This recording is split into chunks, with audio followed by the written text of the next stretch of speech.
সর্বকাজে পারদর্শী। আবারও মিলল এমনই প্রমাণ, এমনই বিরল দৃষ্টান্ত বারুইপুর শ্মশানে।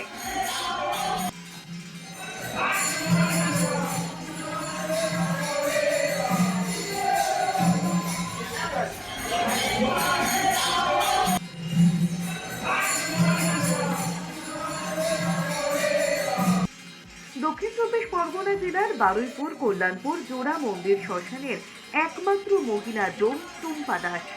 বাবা মারা যাওয়ার পর অভাবের সংসারে হাল ধরতে টুম্পাকে এই পেশা বেছে নিতে হয়।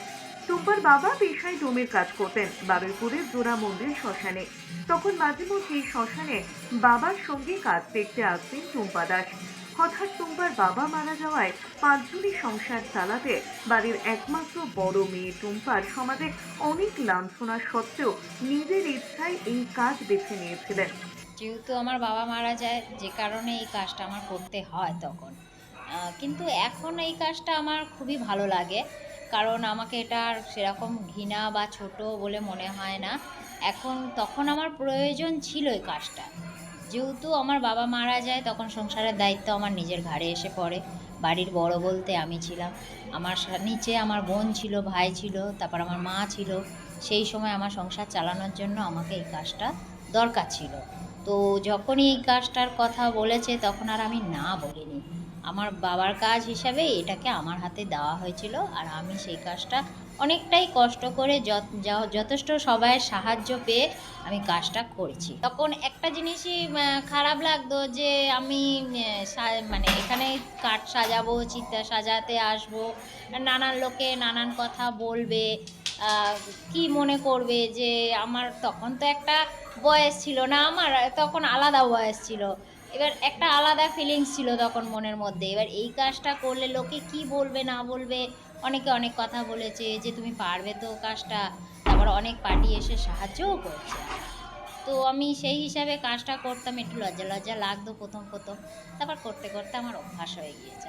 আগামী দিনেও আমি এখানেই থাকতে চাইছি, এই কাজটাই করতে চাইছি। এটা যদি একটু পার্মানেন্ট হয়ে যেত, এই কাজটা যেহেতু আমি 9 বছর করছি, 9 বছর হয়ে গিয়েছে প্রায়, তো আমি যদি একটু পার্মানেন্ট হয়ে গেলে আমি একটু স্যালারিটা বাড়তো। টুম্পা যখন কাজ শুরু করেন তখন কাঠে সপ্তাহের কাজ হতো। তখন আরো চাপ বাড়তে থাকে টুম্পার, কিন্তু সেই চাপকে সহ্য করে সাহসের সঙ্গে হাসি মুখে কাজ করতেন তিনি। চুল্লি সাজানো থেকে শুরু করে মৃতের অস্থি পরিবারের হাতে তুলে দেওয়া পর্যন্ত সমস্তটাই একা হাতেই সামলাতেন।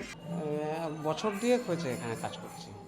অসুবিধার তো কোনো কারণ নেই, হয়তো বা যেখানে পুরুষরা কাজ করে সেখানে হয়তো একটু ঝামেলা বেশিই হয়।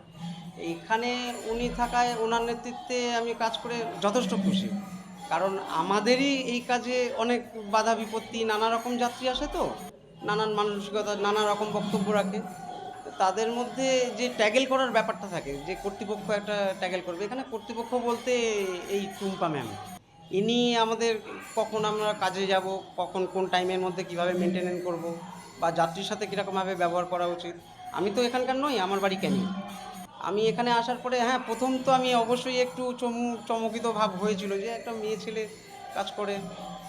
তারপরে এখানে রেগুলার সবার কাছে শুনে শুনে বা এতগুলো দিন পার করলাম ওনার সাথে, দেখলাম যথেষ্ট উনি সিম্প্যাথি রেখেই কাজ করেন, এবং শক্ত হাতেও অবশ্যই ব্যাপারটাকে মেনটেন করেন। এখনো সেই সমস্ত রকমের কাজে দেখা শ্মশানের দায়িত্বটা এখন পুরোটাই টুম্পার উপর। জীবন যুদ্ধে তাকে লড়াই করতে জিততে হবে, সেই সাহস নিয়ে আজ হাসি মুখে জিতে গেছে টুম্পা। যখন কাঠের চুল্লি ছিল দীর্ঘকাল ধরে, ওর বাবা বাপি দাস আমাদের এই কাজটাই উনি করতেন। যখন মাঝে মাঝে অসুস্থ হতো তখনই বড় মেয়ে হিসাবে টুম্পা এসে বাবাকে সাহায্য করত।